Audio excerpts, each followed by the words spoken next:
It cat 2024 का paper बना रहे हैं I am Calcutta. I am Calcutta अगर पेपर बना रहा है तो क्या पेपर काफी टफ आएगा? सबसे इम्पोर्टेंट क्वेश्चन ये भी है। पेपर के टफ होने या इजी होने से क्या फर्क पड़ता है? हमें तो तैयारी करनी है। क्या ही फर्क पड़ता है? पेपर इजी आ जाएगा तो सवाल इजीली सॉल्व कर देंगे, और टफ आएगा तो कम कर देंगे। कुछ लोगों का ऐसा भी एटीट्यूड है। लेकिन क्या सच में पेपर के टफ या इजी आने से फर्क पड़ता है? यार पड़ता तो बहुत है। कैसे पड़ता है देखो। अप्रोक्सीमेटली अगर कैट की बात करूँ 2023 में 3.3 लाख, तकरीबन 3.25 लाख के करीब लोगों ने रजिस्ट्रेशन कराया, और 2,88,000 यानी 2,90,000 के करीब लोगों ने पेपर दिया। तकरीबन 40,000 तो वैसे ही पेपर देने नहीं आए।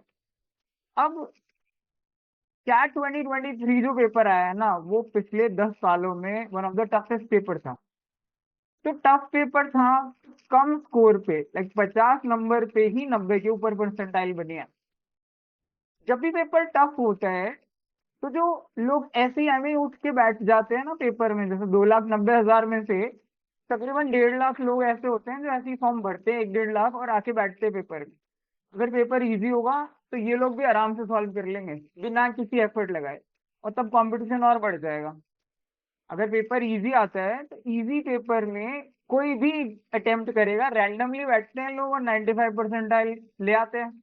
वो बेचारे जो इतनी तैयारी करके आए हैं वो पेपर के प्रेशर में क्रैश कर जाते हैं।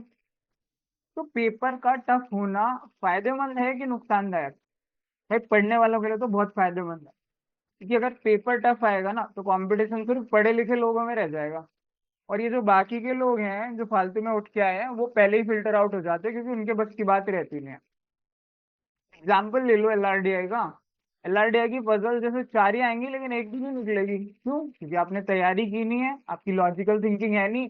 आप सोच रहे हो 10वीं 12वीं का बोर्ड का पेपर है, रट्टा मारेंगे और निकाल देंगे। ऐसा नहीं होगा, क्योंकि कैट के लिए एस्पायरेंट्स बढ़ रहे हैं, या किसी भी पेपर को ले लो, एस्पायरेंट्स बढ़ रहे हैं तो पेपर का लेवल थोड़ा बेटर रहेगा। अब आई एम कैलकटा का रोल इसमें क्या है? आई एम कैलकटा का रोल काफी इंपॉर्टेंट है, क्योंकि आई एम कैलकटा का सबसे फेवरेट सब्जेक्ट या सेक्शन है क्वांट। क्यों क्वांट का फेवरेट है? क्योंकि वो अपने इंटरव्यू तक में, जब आई एम कैलकटा का इंटरव्यू का कॉल आता है ना जीडीपीआई का, वो अपने इंटरव्यू में भी प्रोबेबिलिटी, एवरेज, परसेंटेज, मतलब मस्त क्वेश्चन क्वांट के डिफिकल्ट डिफिकल्ट पूछता है। इतना सिंपल नहीं पूछता, मतलब लॉजिकल पूछता है। उसको क्वांट में इंटरेस्ट है।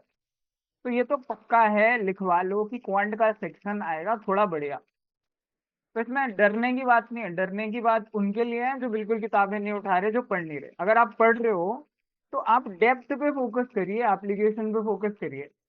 अगर आपकी एप्लीकेशन ठीक है ना, आप ये नहीं कि फॉर्मूला रट्टा मार लिया है कि हाँ भाई एक ट्रेन है, एक पोल को क्रॉस कर रही है 10 सेकंड में, तो ट्रेन की लंबाई बता दो, स्पीड गिवन है। ऐसे क्वेश्चंस नहीं आएंगे, क्वेश्चंस थोड़े कॉम्प्लिकेट होंगे, लेकिन सिर्फ एप्लीकेशन बेस्ड होंगे, थिंकिंग बेस्ड होंगे। अगर आप 7-8 सवाल भी निकाल लोगे ना क्वांट में, 90-95 परसेंटाइल उस सेक्शन में देख रहे होगे, पेपर उस लेवल का बनेगा। हालांकि ये कोई हार्ड एंड फास्ट रूल नहीं होता है, बट ऐसा एक्सपेक्टेशन है। आई एम कैलकाटा से तो 100% मेरा एक्सपेक्टेशन है कि वो क्वांट को ठीक रखेगा। एलआरडीआई ऑलरेडी उस लेवल पे आ चुका है जहां पे उसे नीचे नहीं ला सकते, क्योंकि एलआरडीआई एक ऐसा सेक्शन है जो इंजीनियर्स और नॉन इंजीनियर्स के बीच का जो भेद है ना, जो डिफरेंस है, वो खत्म कर देता है। इसीलिए एलआरडीआई साल दर साल टफ होता ही जा रहा है कंपैरेटिवली। मतलब टफ नहीं बोलूंगा मैं, लॉजिकल होता जा रहा है। तो जिसके अंदर दिमाग होता है वो एलआरडीआई के सेक्शन को निकाल लेता है, बिकॉज एक से दो पजल ही काफी अच्छा स्कोर एलआरडीआई में दे देती है। वर्बल है, वर्बल का ऑलरेडी एक लेवल आ चुका है, और उस लेवल के नीचे जाना किसी आर्म के लिए पॉसिबल नहीं है। वर्बल का लेवल भी ठीक है, 4 आरसी में से एक आरसी इजी आता है, 2 आरसी मॉडरेट आते हैं नॉर्मली, और एक टफ आता है। तो अगर मैं ओवरऑल पेपर की बात करूं कैट 2024 के, तो ये पेपर भी कैट 2023 के पैटर्न पर ही आएगा। थोड़ा सा लेवल हाई ही रहेगा, तो प्लीज अपनी प्रिपरेशन को थोड़ा सीरियसनेस दीजिए, उसमें सीरियसनेस लाइए, सीरियसली लो प्रिपरेशन को, तो मजाक में मत लो। और पेपर को एग्जीक्यूट करते टाइम आराम से शांति से देखो, क्योंकि पेपर ओवरऑल अगर आपसे नहीं निकल रहा तो किसी से नहीं निकल रहा इतनी मेहनत के बाद, तो मतलब पेपर का लेवल टफ है।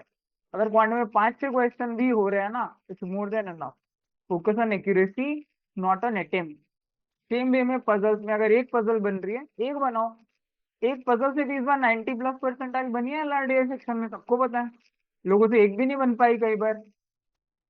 तो पेपर टफ होगा, तो फायदा पढ़ने वालों को जरूर मिलेगा। Keep working hard, keep self facing and keep shining.